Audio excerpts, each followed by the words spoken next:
Very good morning, everyone. Please confirm in the chat box if my screen is visible and my voice is loud and clear. Very good morning, everyone.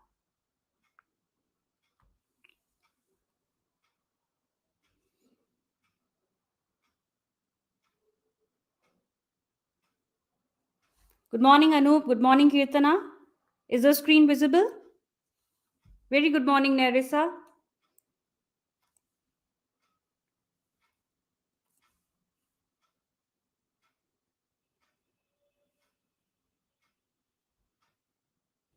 Okay, thank you for confirming. So I'm Dr. Tanushree, and I welcome you all to Biotechnica Concept Review Series. Today, we'll be discussing a topic from Unit 12, that is applied biology. If you go through CSIR NET previous year question papers, you will find that there are certain topics from Unit 12 from where definitely a questions are asked.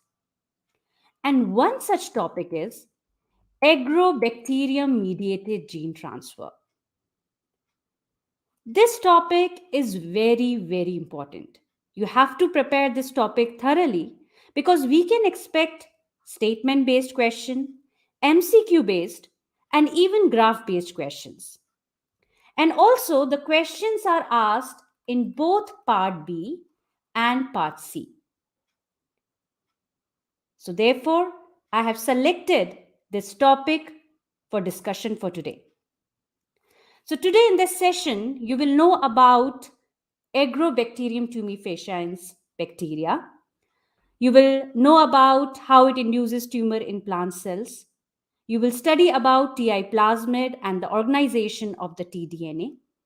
Also, we will discuss about the virulence genes and how this bacteria it transfers the genes from how it transfers the genes to the plant cells.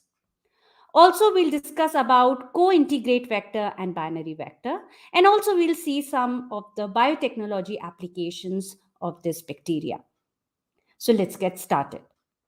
I hope you all are excited to know about this bacteria.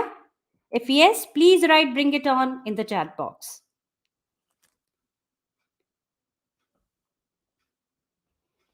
Let me see how much you are eager to know about this, because this topic is really very important.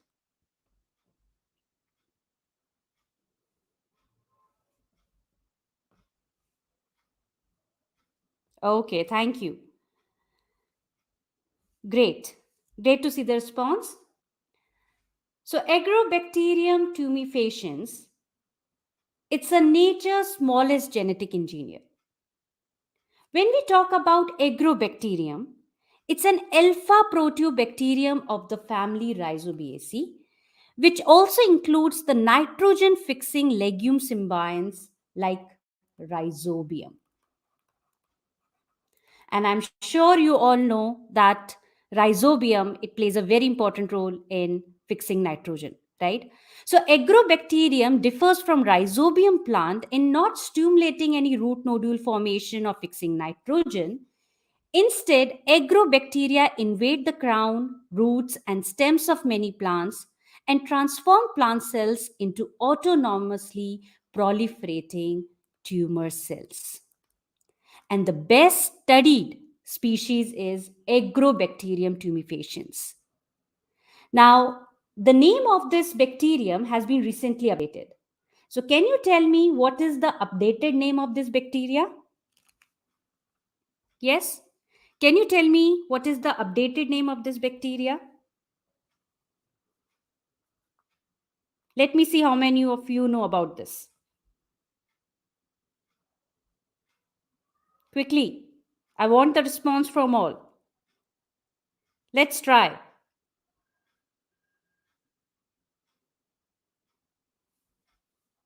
No one knows?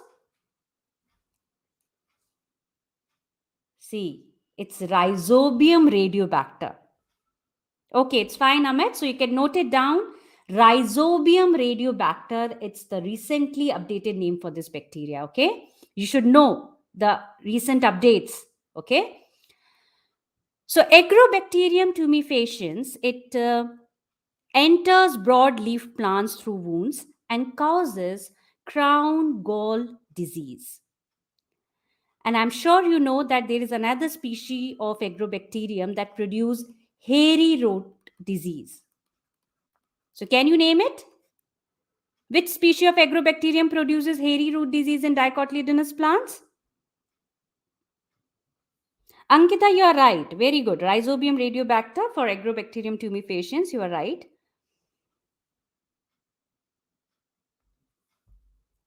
So which bacteria produces hairy root disease? Correct. Very good, Vishal. It's Agrobacterium Rhizogenes. Right?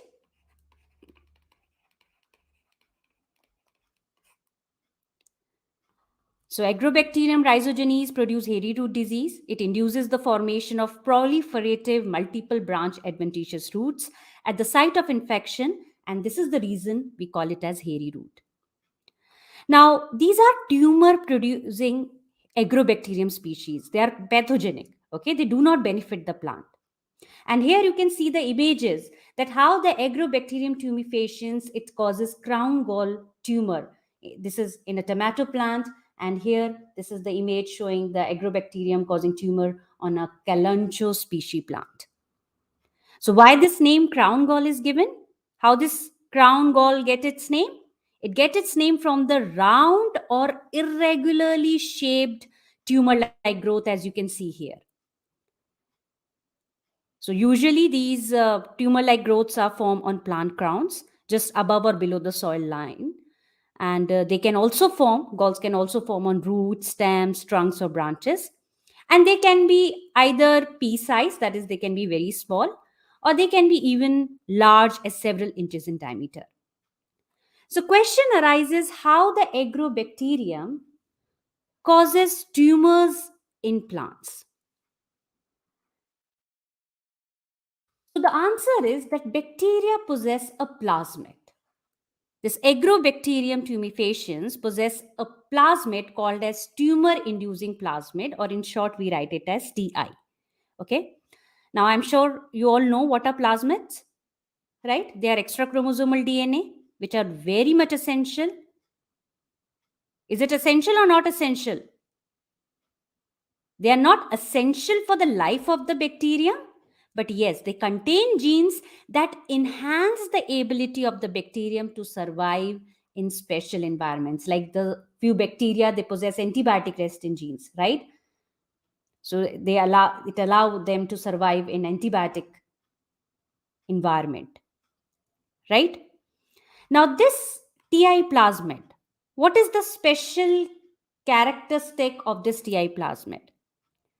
That this TI plasmid, like this bacteria, Agrobacterium tumefaciens, it possesses the TI plasmid, but the entire TI plasmid is not being transferred to the plant cell. A portion of it integrates into plant cell chromosomal DNA. So only a portion of TI plasmid is transferred to the plant cell and integrates into it, right? And results in formation of crown gall tumor. So this Tdna carries some genes which are responsible for forming this crown gall tumor. Now, because the genes are transferred from bacteria to plants occurs naturally and is responsible for crown gall disease, this is the reason we call it as nature's smallest genetic engineer. So Agrobacterium tumefaciens, it's the nature's smallest genetic engineer. Yes, you are right, Vishal. Many more genes are present on the plasmids which can provide the advantage. You are right. So let's study about TI plasmid now in detail. So ability to cause crown gall disease is associated with the presence of TI plasmid, that is tumor inducing plasmid within the bacterial cell. Now this plasmid size is very large, like it is greater than 200 kb. And it carries numerous genes which are involved in the infection process, which are involved in the infective process. We also call Ti plasmid as replicon as their replication begins at a single site. So this Ti plasmid is essential for bacteria to cause crown gall disease in plant. And the remarkable feature of Ti plasmid is that after infection, only a part of molecule is being integrated into plant chromosomal DNA. And this part is Tdna, transfer DNA, which is maintained in stable form in the plant cell and is passed on to daughter cells as an integral part of the chromosome. Now, what is the size of this Tdna? It is around between 15 to 30 kb in size, depending on the strain. And this Tdna, it carries certain genes which are responsible for the cancerous property of the transformed cell. So basically, it carries genes for we'll discuss about the Tdna in detail later, but just to brief you in short here, that Tdna, it carries some gene necessary for biosynthesis of auxin, cytokinin, right? And also carries the genes for synthesis of unusual class of amino acid derivatives, which are called as opines, which the bacteria uses as a nutrients. So here you can see an entire Ti plasmid. So this is the Tdna which carries these genes, right, for synthesis of phytohormones and opines. And you can see that there are certain genes which are involved in transfer of the Tdna. Okay, so please note that the genes which are involved in transfer of Tdna are not located in Tdna. Okay, in they are located separately in the Ti plasmid. Now, based on, like as I told you, that the Tdna, it carries the genes which direct the synthesis of unusual class of nitrogen-containing compounds called as opines. So they are Ti plasmids you can classify according to the type of opines encoded by them. So please note that biochemically there are two broad categories of opines. Okay, or you can say there are two broad categories of Ti plasmids. So one which is formed by condensation of the amino acids that include most common opines named nopalene and octapine. So nopalene family is formed from alpha ketoglutarate and they carry the genes for synthesizing nopalene in tumors and for utilizing it in bacteria. Whereas octopine family is formed with pyruvate as a biochemical precursor. And you can see that there is a second subcategory that includes the mannitol family, which is formed by condensation of an amino acid with mannose. Then agrosinopines are also there, which form a small separate class of opine. So agropine plasmids, they carry genes for agropine metabolism. Now, the important point to note here is that the bacterium, not the plant, utilize opines as a nitrogen source. And here you can see that this is the structure of nopalene and octopine. And there are different octopines and nopalene plasmids are available. You can note down the examples from here. So I'll be discussing the octopine Ti plasmid in detail. But before that, let me explain you the difference between these nopalene and octopine plasmids. As I told you that in the previous slide, as I told you that it's the bacterium, but not the plant that can utilize opines as nitrogen source. But always remember, the type of opine produced is determined not by host plant, but by bacterial strain only. Although the enzymes and pathways which are responsible for metabolism of opine is already present in the agrobacterium, but the synthesis of opine does not occur in agrobacterium. Therefore, by infecting plant cell, this bacteria, agrobacterium, drives the synthesis of opines. And in general, bacterium induces the synthesis of an opine that it can catabolize and use it as a sole carbon and nitrogen source. So if the bacteria utilizes octopine, induce tumors that synthesize octopine, and those that utilize nopalin induce tumors that synthesize nopalin. Now, if you see the structure of octopine and nopalin, the major difference is that the tDNA which is present in nopalin is very simple. Like tDNA sequences are very simple. They are around 23 kb, right? And there is a single integrated segment. However, if you see octopine, then tDNA here comprises two segments, which is although not shown here, but you have to remember that it comprises of two segments. One is called as tLDNA and another is called as tRDNA. And there is a difference in size also. TL is 13 kb and TR is 7.8 kb. Then TL carries the genes required for tumor formation and TR carries the gene for opine synthesis. So here you can see the structure of an octopine type of plasmid. And here I have taken an example of plasmid TIA6.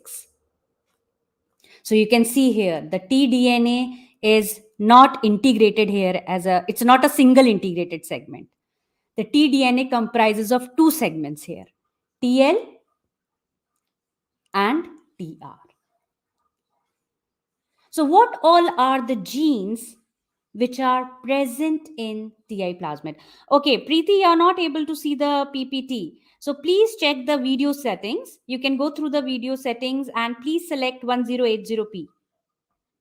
Okay, just check your video settings once. Fine. Coming back to what are the genes which are carried on the TI plasmid.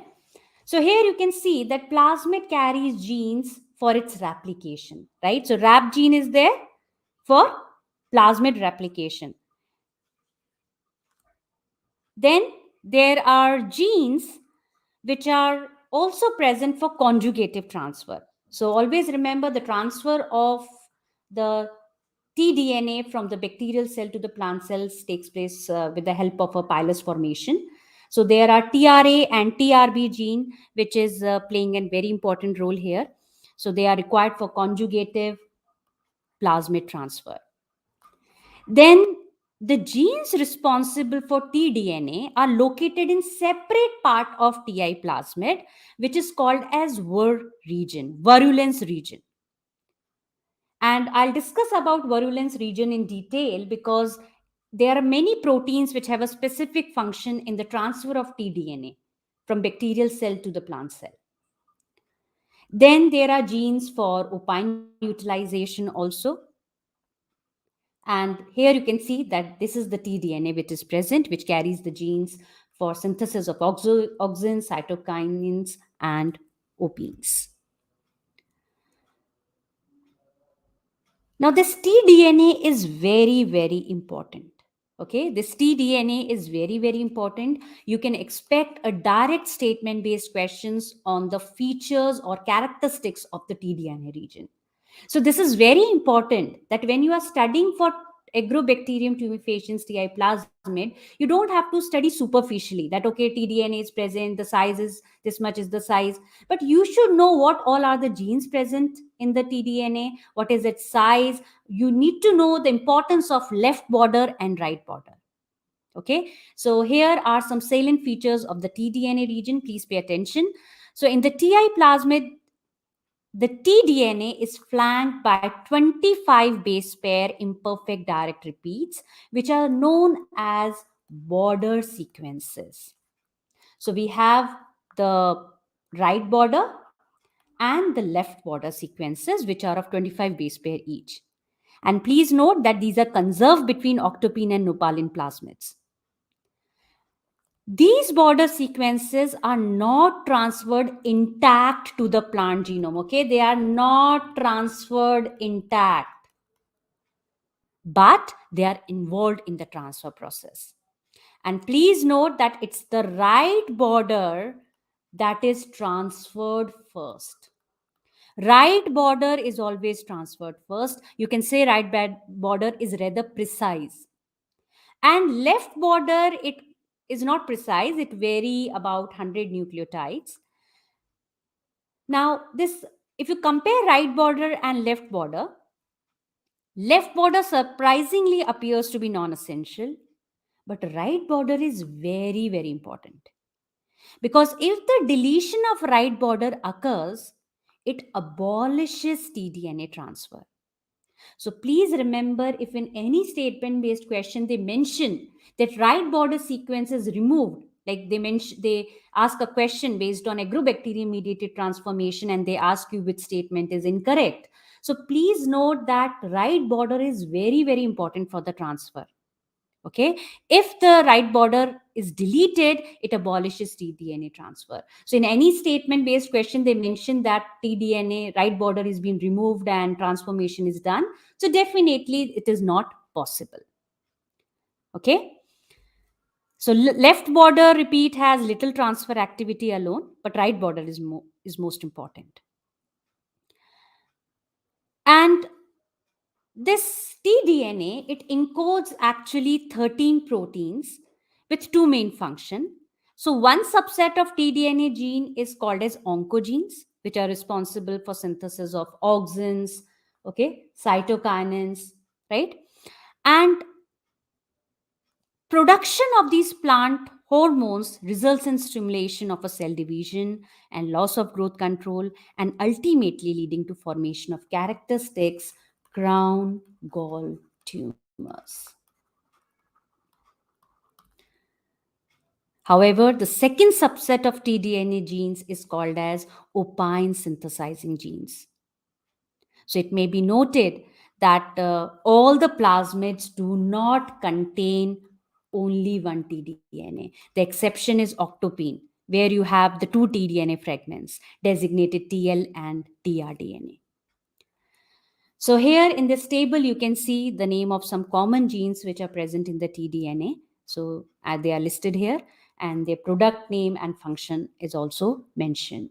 So here you can see that OCS is for octopine synthase, right? It forms octopine synthase enzyme involved in opine synthesis. Then there is a NOS gene, which is forms nopalin synthase enzyme involved in opine synthesis again, right? Then this mass forms manopene synthase and involved in opene synthesis, right? Similarly, here you have you have this TR, this sequence, this is involved in cytokine production. And then you have this TRNS and 1 and 2, which is involved in auxin synthesis. Okay, this is TRNR. So you need to know the functions of some tDNA genes which are present in Agrobacterium tumefaciens Ti plasmids. Now coming to the functions of the virulence genes. So as I told you that this virulence genes plays a very important role in transfer of tDNA from bacterial cell to plant cell. And these vir genes are, they are not present within the tDNA, but they are encoded, they are present separately. Okay, they are encoded by Ti plasmid in a region of 35 kilobase pair, which is located outside the tDNA. And you can note down that there are 25 vir genes which are assembled in 7 operons, which you can represent as vir A to G. 7 operons. Beside these operons, there also exists a gene which is called as vir H, which is not observed in all Ti plasmids, but it is responsible for host specificity. Now, recent research has indicated that interaction between these vir genes and the sequences of edges initiate the transfer process. So many proteins are encoded by the vir genes, which play essential roles in the agrobacterium mediated transformation process. So following are the functions of the major components of vir region genes. So you all have to learn them, because again, we can get a very direct question on the functions of these the proteins which are encoded by the Vir genes and their functions. Like Vir A, it is responsible for sensor transmitter of plant signal. So all the functions I have mentioned here. So Vir B, it is a component of type 4 secretion system. Vir F, host range determinant, right? Now, simply knowing the function won't help. You have to understand in detail how actually these virulence genes is helping the transfer of tDNA from agrobacterium to plant cell. So now let's discuss that how is tDNA transferred from agrobacterium to plant cells. So first of all, remember that the two of the genes Vir-A and Vir-G are very important.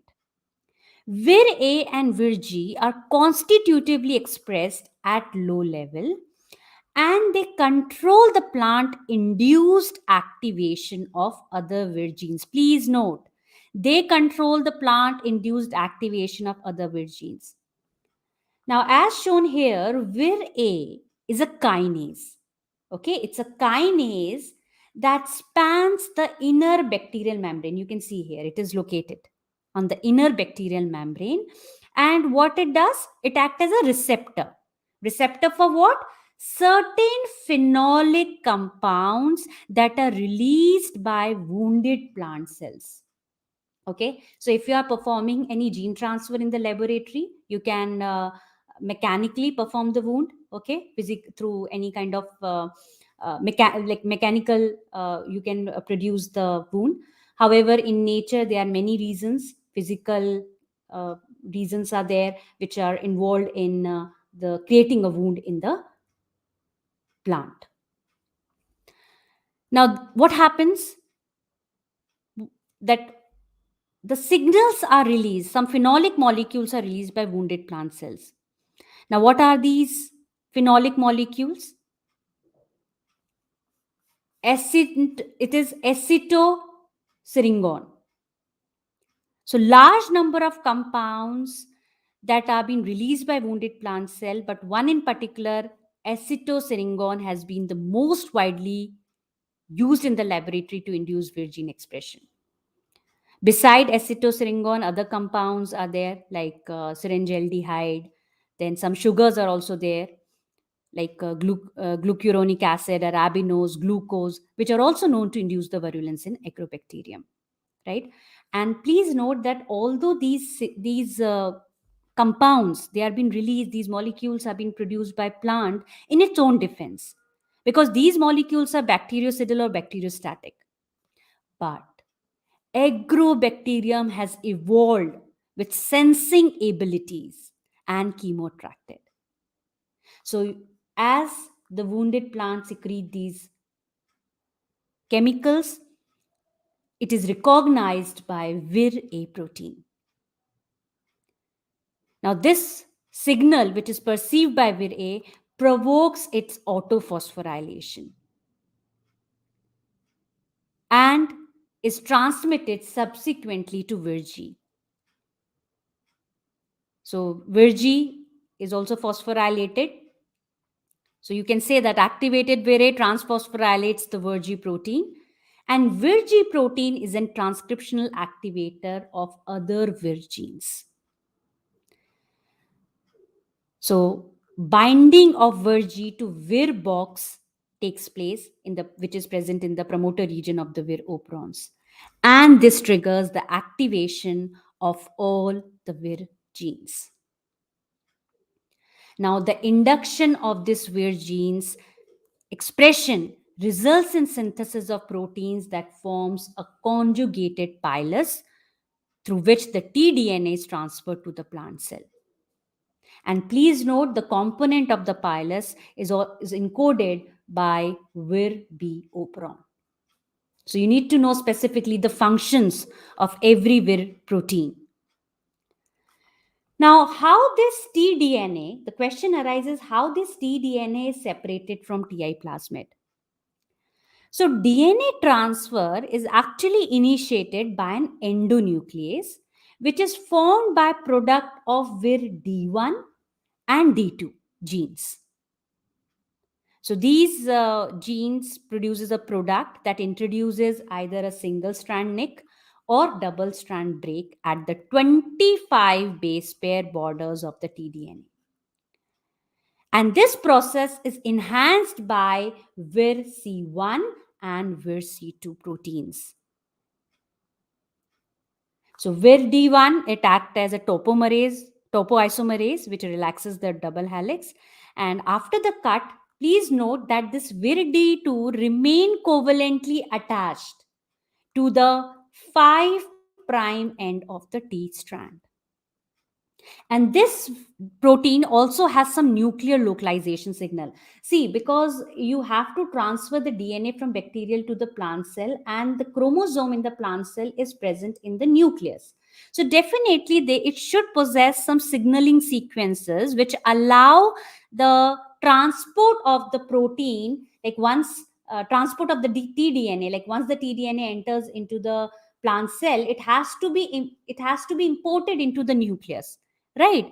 So it should have a nuclear localization signal sequences, and these signal sequences are present in VirD2.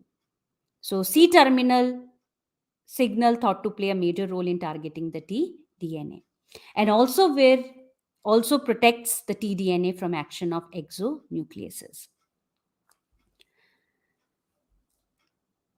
And also you all need to know that to transfer the tDNA into plant cell, Agrobacterium tumefaciens uses a type 4 secretion system. Okay, type 4 secretion system mechanism, which involves the production of this T pilus. And through studies, it has also been observed that nucleus of the wounded plant cells, they often become associated with the cytosolic membrane close to the wound site, suggesting that tDNA can be transferred directly to the nucleus without extensive exposure to the plant cytoplasm. Now, this transfer also requires some other proteins. So, in the cytoplasm, the tDNA is coated with VirE2. Okay, so this is in the cytoplasm of the recipient cell. The tDNA is coated with VirE2 protein. Okay, so this is VirE2 protein, and you can see here that it is coated with it. So basically, VirE2 protein, why the coating is important? To enhance protection. Enhance protection when DNA makes an entry into the plant cell. And then this tDNA coated with VirE2 are exported through T4SS, that is your type 4 secretion independently from the tDNA complex. So nuclear localization signals are also present on VirE2. So VirE2 and VirD2, they are recognized by the import alpha proteins, which then associate with importin beta and nuclear pore complex to transfer the tDNA. Okay, this is nuclear pore complex, and allow the transfer of tDNA into the cell. tDNA into the nucleus of the plant cell. And there are also other proteins which are called as VIP1. So they are Vir-E binding proteins. They also play an important role in transport of tDNA into the cell. So once it enters into the plant cell, it is ready to get integrate into the plant genome. And what happens to these proteins? VIP1, this Vir-E2, Vir-D2, they are eventually dissociated. And who helps in dissociation? It's Vir-F protein, which helps in dissociation. Now, once in the nucleus, now what happens when the tDNA enters into the plant cell nucleus? tDNA is thought to integrate through a process of illegitimate recombination. Okay, perhaps exploiting naturally occurring chromosome breaks. And through studies, it is proved that tDNA integration occurs at random positions in the genome by a process of non-homologous recombination. And also, it is very important to note that some in vitro studies have showed that this tDNA ligation and integration into the plant chromosome is mediated by plant enzymes.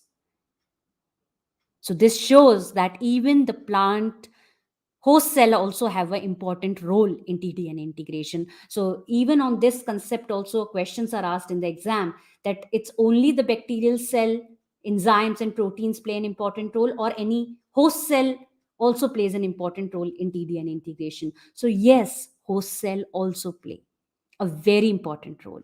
Okay, host factors play a very important role in tDNA integration. And as the transfer is through the help of a pilus, so we can say that Agrobacterium gene transfer system appears to be a highly adapted form of bacterial conjugation. So there is a sequence of steps you can see here. There are different stages of Agrobacterium tumefaciens tDNA delivery to plants, and all these stages require the involvement of the Vir proteins.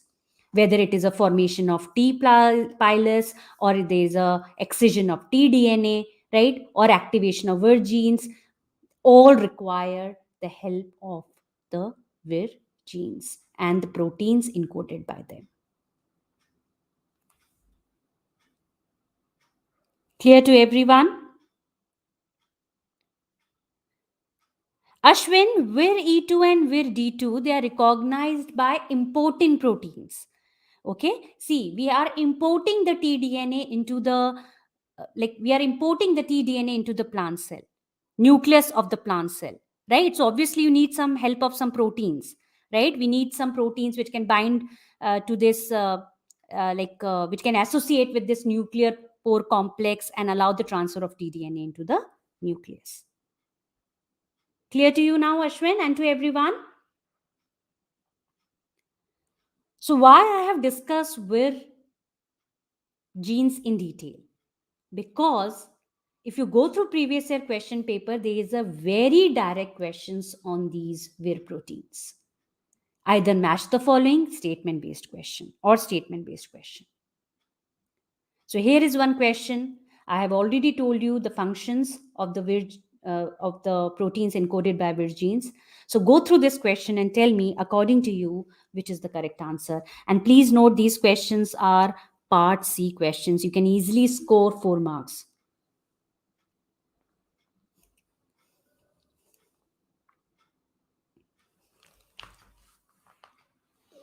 Agrobacterium plasmid vectors are used to generate transgenic plants. The following are examples of virgin encoded proteins that are important for transfer of tDNA into plants. So Vir-E, a single-stranded DNA binding protein, Vir-E2 that generates T strands, Vir-A that senses plant phenolic compounds, and Vir-F which directs T complex proteins for destruction in proteosomes. So here already the function is given to us. Okay, this question is not about the function. Okay, it is already given to us. But the catch here is, in the question it is asked that which one of the following combination of protein functions inside the plant cells. So what do you think? Which proteins functions inside, combination of the proteins functions inside the plant cells?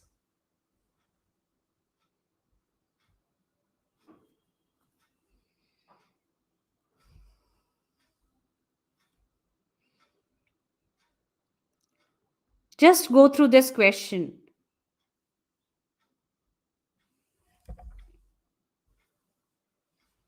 Okay, Kirtana, you are saying option 4. Vishal, you are saying option 4. Pragati, you are also saying option, okay, D, that is 4.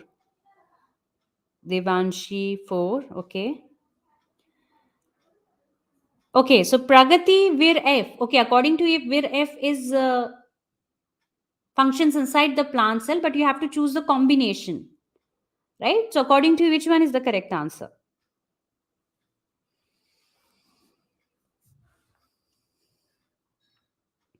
Yes, I need answer from all.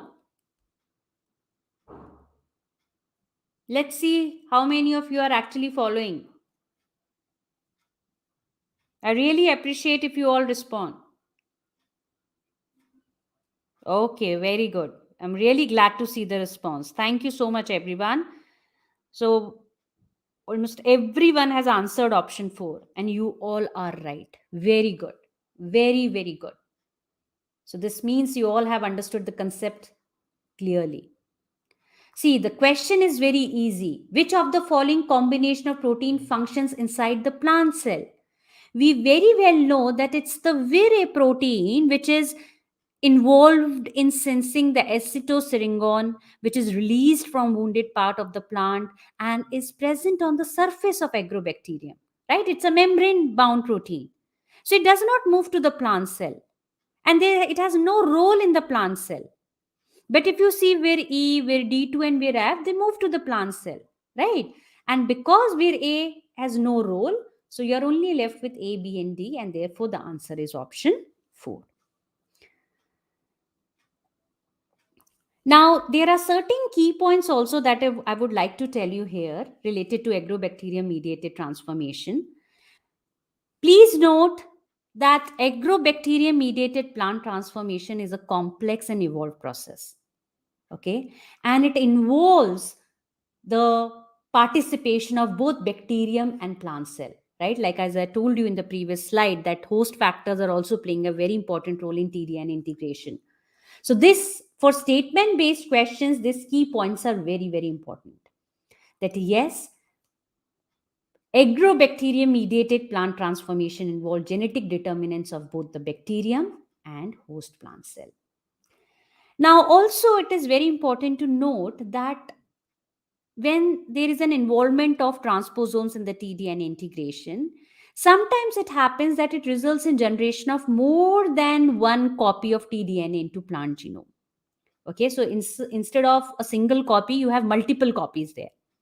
So transgenes are present in high copy numbers, and this is not good, because whenever the transgene is present in high copy number, it is associated with functional and structural instability. And therefore, single copy transgene are often preferable to those with multiple copies. So these key points are important because if you go through the question papers, graph-based questions specifically asked in previous year question papers, they are based on these key points. And third key point is position effect. That is, the effect of location of integration on gene expression is called as position effect. So position effect is a common problem which is encountered by genetic engineers, as it leads to variation in the expression level across various transformants. Because what happens? The differences expression is why? Because the difference in expression is due to the enhancers that regulate neighboring genes. So the local enhancers which are present near to this transgene can affect the expression pattern of the transgene. Okay, it's enhancers.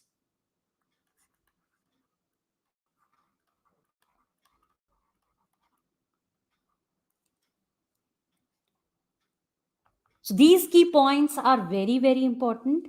And I'll again repeat that superficial study for this topic will not help. Okay, so far we have discussed about the Ti plasmid, the salient features of the tDNA, right? And the importance of the right border. And also we discussed about the role of the virulence genes, right? And the genes which are present in tDNA involved in synthesis of phytohormones and the opines, right?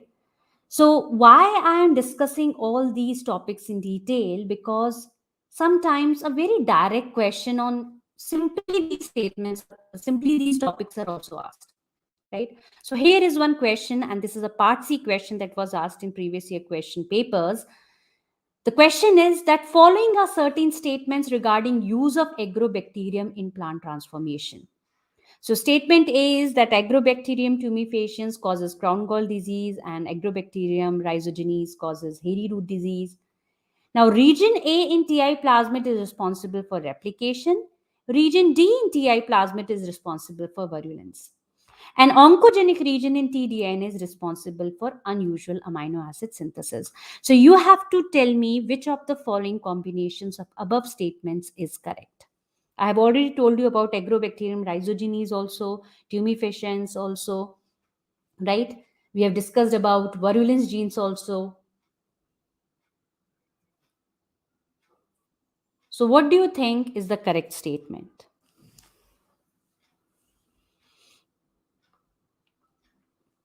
So very basic, very simple. Like you here, you just need to recall the basic concepts, and you can easily.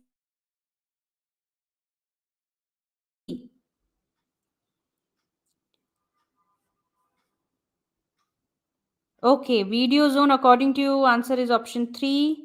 Pragati, you are saying A statement. Yes, it is statement A. If you are saying, then which one do you think is the correct combination? Which option gives you the correct combinations of the above statements? Okay, so some are saying option 1, some are saying option 3. So I think there is a confusion between option 1 and 3. So in option 1 and 3, A is common, but I think you are getting confused between B and C. So you need to be very much sure. It's a very easy question, but see, the twist here is region A and region D. I'm sure you are getting confused. What is region A and region D here, right? So just think about it. What could be the region A? What could be the region D?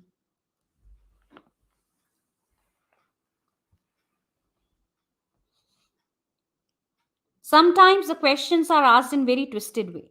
They are not very direct. So some statements are very easy.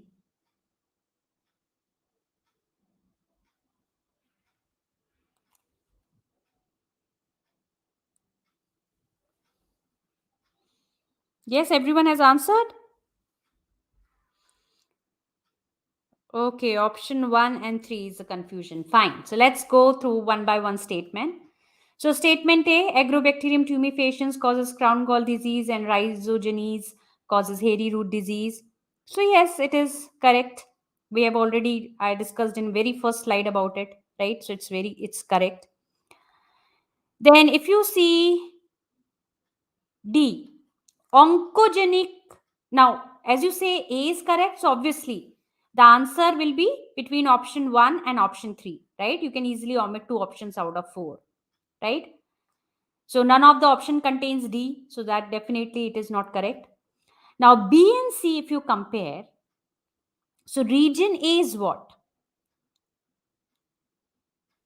Instead of giving here as vir A or vir D, they have given region A or D, right? So we can assume here that this region A, or we can say the vir A, which is probably mentioned here as region A, so it is not responsible for application, right? You all know that vir A is responsible for receiving the chemical signal, right, from the plants, from the wounded plant cells, that is acetylsyringone, right? But yes, the viridi is responsible for virulence, for endonuclease function, right? So as we have to choose the correct statement, so answer is option 3, that is A and C. So those who have answered option 3, you all are right. And those who have answered option 1, I'm sure now it is clear. The confusion is clear, right? So please remember the question can be asked in different ways, okay? And this is the reason you simply, when you just study about these topics, won't help you. You need to practice a lot of questions, okay? And here at Biotechnica, we specifically focus on not only clearing your basic concepts and keep you updated with the recent advancement in a field, but also we make sure that whatever you have studied, you are able to apply that in solving the questions. So if you are preparing for CSIR NET exam and you think that you need our help, you can always join our batch, Shaurya batch.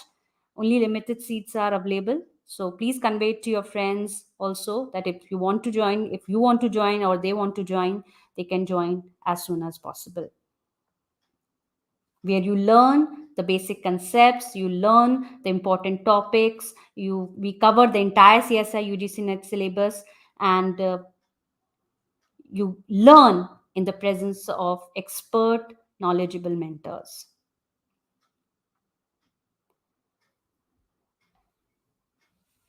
So far we have discussed a lot many things about agrobacterium mediated gene transfer. Now, can we use the wild type Ti plasmid in the laboratory? We have seen that it's a smallest nature's genetic engineer. It's a natural vector for genetic engineering plant cell. because it can transfer the tDNA from bacterium to the plant genome. But can we use them in laboratory? So answer is no. Always remember to use any vector like it's a plasmid, right? Tumor inducing plasmid. So to choose a plasmid to be a vector to be used in a laboratory, it has to fulfill certain criteria, right? It should have a proper size. It should have the recognition sites for restriction enzyme. Okay, these are the features of a good vector in the laboratory. It should have the multiple cloning sites, right? And even marker genes are there. So if you see wild type Ti plasmid, it is not suitable as a general gene vector because of its larger size. It has a very large size. And for effective cloning, larger segments of DNA are not essential. So, not the regions which are not essential in the Ti plasmid, it has to be removed. Okay, because larger size often creates a problem. It becomes very difficult to manipulate the large size vectors in vitro. So this is one of the drawback associated with the wild type tumor inducing plasmid, and this is the reason you cannot use it directly. Then also it contains tumor inducing property. It contains oncogenes, right, that can cause disorganized growth of the recipient plant cell. The phytohormones produced by transformed cells, they can grow in culture and prevent their regeneration into mature plants. So that means the genes for auxins and cytokinins, they must be removed from Ti plasmid, derived cloning vector. Then it does not possess any unique restriction sites in the tDNA. So again, it becomes very difficult for us to clone it. And also it does not replicate. Ti plasmid does not replicate in Escherichia coli. So Ti plasmid based vectors, they need an rice sequence that can be used in Escherichia coli. So that means to overcome all these problems, to overcome these constraints, we have to develop a vector which has the suitable, which make it suitable to be used in the laboratory. And what are the components it should have? It should have a marker gene. A selectable marker gene should be there. Origin of replication should be there, which can allow plasmid to replicate in Escherichia coli. Then right border sequence is very important of tDNA. It should be there, right? Because it's necessary for tDNA integration into plant cell. And also multiple cloning sites should also be there to facilitate the insertion of clone gene into the region between the tDNA border sequences. So you can insert your gene of interest within this tDNA and can perform the transformation so that the transformed plant can produce the expression of your desired gene. So there are many vectors which have been developed with time. One of the vector was disarmed vector. Okay. Now what is this disarmed vector? Disarmed where its oncogenes has been removed. Okay, so the name disarmed is given because we are making it non-oncogenic. So we are deleting all its oncogenes. So basically you can see here, this is a disarmed Ti vector PGV3850, where we have substituted the sequences of plasmid BR322. This was the very first plasmid which was being discovered in the laboratory, right? So the PBR322 sequences have been substituted for almost all of the tDNA of the conventional plasmids, right? Like octopene type plasmids, and leaving only the left and right border sequences. And you can see the NOS genes. So this results into the formation of PGV3850. Now again, this disarmed derivatives of wild type Ti plasmids that was developed can be used for plant transformation, but again they are not particularly convenient. Why they were not particularly convenient? Because because they have the large size, which makes them difficult to manipulate in vitro. And also there was no unique restriction site which was present in the tDNA. There was no unique recognition sites for the restriction enzymes present in the tDNA. So initially, this problem was addressed by construction of a co-integrate vectors. Now, what happens in this co-integrate vectors? Both the tDNA as well as Vir region are present in the tDNA, and the Vir region are present. Vir region are present in the same vector, which we are using for transformation. Because later you will know about the binary vector also, where this tDNA and the Vir region is placed in different plasmids. But here this is not the case. They are placed in one only, same vector only. So the very first step is construction of an intermediate vector. Okay, so we are creating an intermediate vector first. So co-integrate vectors, you have to take one disarmed vector and intermediate vector. What are these intermediate vectors? These are very small, again PBr322 based plasmids, that is Escherichia coli vectors, which contains the tDNA region. So this tDNA region will carry a gene of interest, right? Now these intermediate vectors, they cannot replicate in Agrobacterium tumefaciens, right? So you can see that they carry some regions of, they carry DNA segments which are homologous to the disarmed plasmids. That is, some DNA segments homologous to disarmed tDNA, which can permit recombination and results in formation of co-integrated tDNA structure. So this is the co-integrated disarmed TI plasmid. So because the region of homology is there, what will happen? The co-integration, the homologous recombination will take place between this homology region and results into formation of co-integrated disarmed TI plasmid.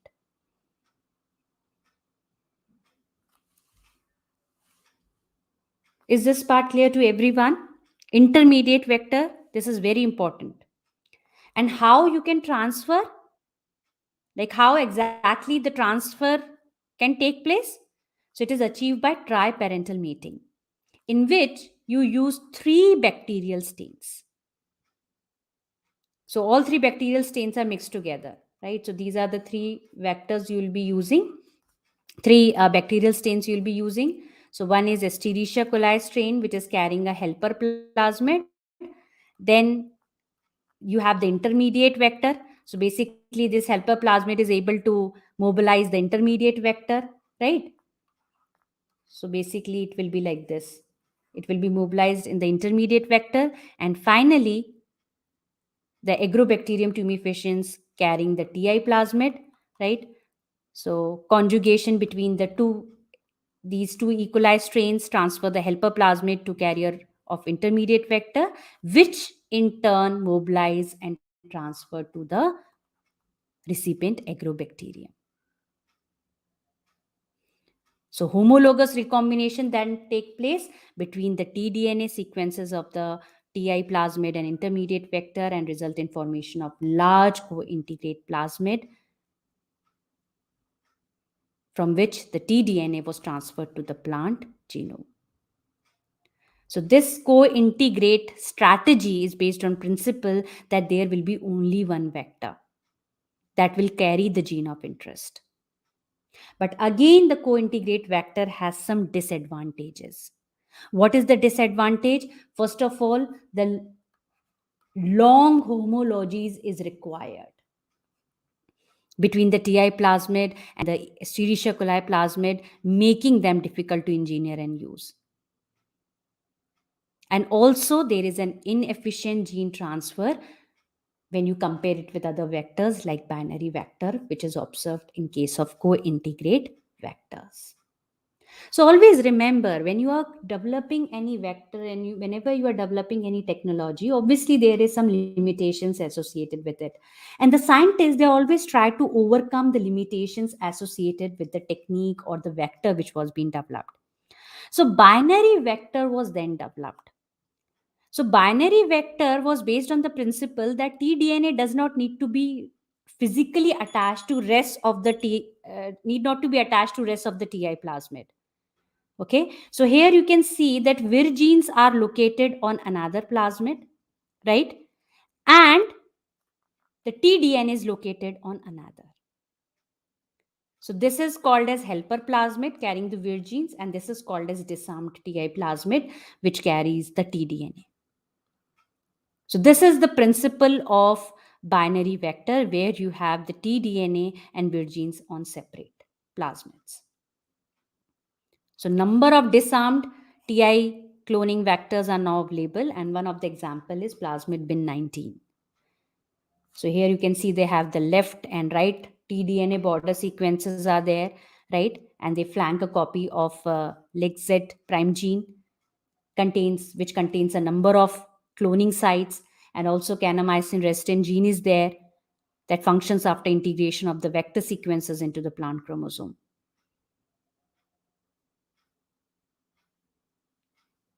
So always remember, most contemporary Ti plasmid transformation systems are based on this binary principle, in which the Tdna is maintained on a shuttle vector with a broad host range origin of replication. That is, it can function both in Escherichia coli as well as Agrobacterium tumefaciens. And even they have separate origins for each species. So here you can see that how using the shuttle vector, we can transfer the gene of interest into the plant cell. So this is the natural process where the bacteria, Agrobacterium tumefaciens, transfer Tdna and integrate into the plant chromosomal DNA. So we have used several vectors to transfer the genes that confer economically significant attributes, such as resistances to herbicides, plant viruses, and insect pests.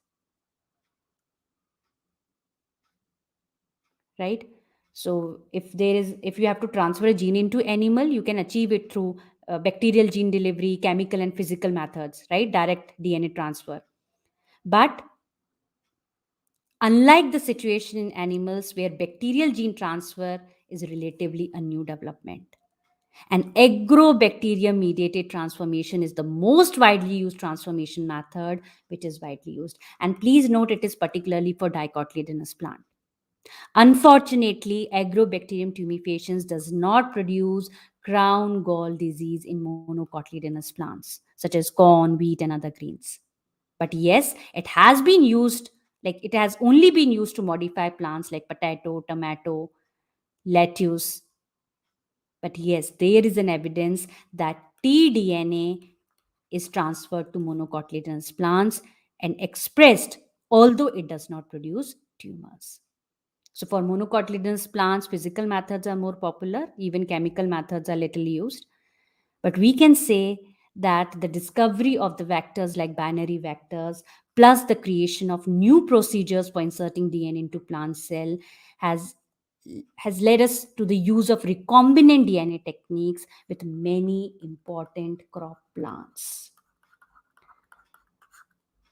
So like here you can insert your gene of interest like herbicide resistance or insecticide resistance. You can create a shuttle vector, right? And you can introduce into Agrobacterium tumefaciens.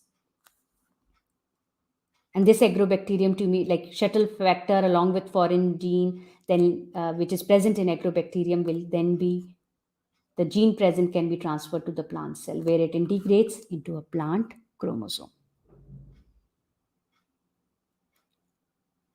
So you can see that how Agrobacterium tumefaciens plays a very important role.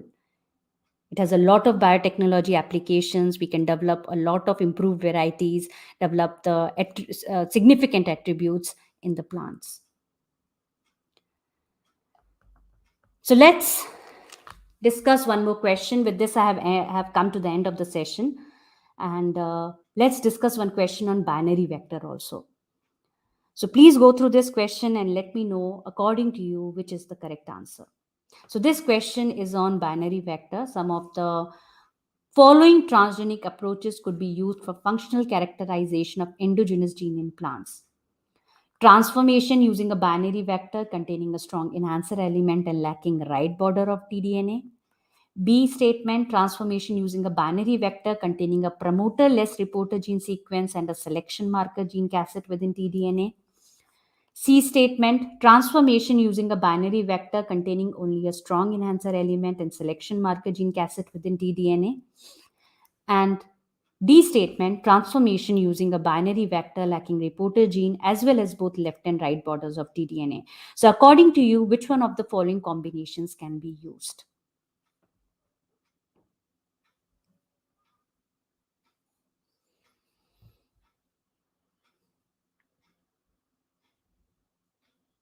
Very quick, Kirtana. Option 2. Okay. Very good. Let's see what others have to answer.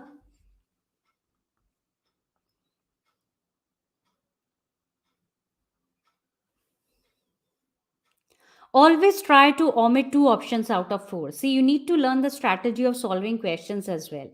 Okay. Sometimes you know the answer, but you get confused just by seeing the options. So, very first thing is you need to omit the options. 2 options out of 4.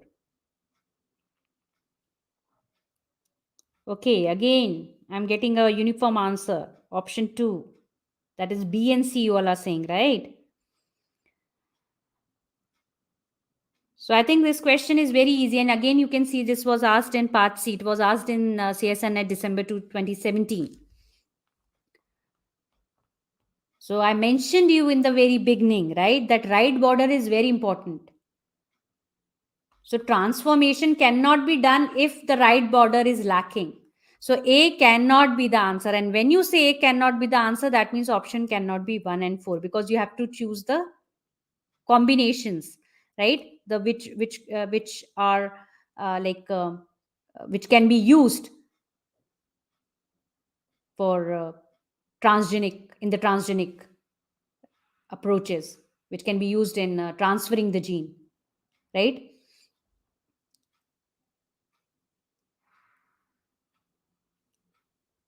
So now you are left with B, C, and D, right? So if you see the D statement, transformation using a binary vector lacking reporter gene as well as both left and right. So again, this is not true, right? And reporter gene is also important.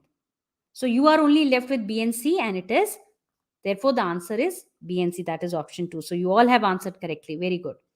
Okay, so always remember, in order to test an endogenous gene of a plant, we can use 2 approaches. One, we can transfer and integrate a promoter-less reporter near the gene in question, which can indicate the level of expression of endogenous gene, or we can also integrate an enhancer element with specific selection marker, right? But if you are using these 2 approaches also, then also you need an intact right border. So as mentioned in the A statement, that right border is lacking, so it cannot be answered. And also without a reporter gene, it will be impossible to study the gene function. So again, statement D is incorrect. And therefore answer is option 2. So you all have answered correctly. Very good.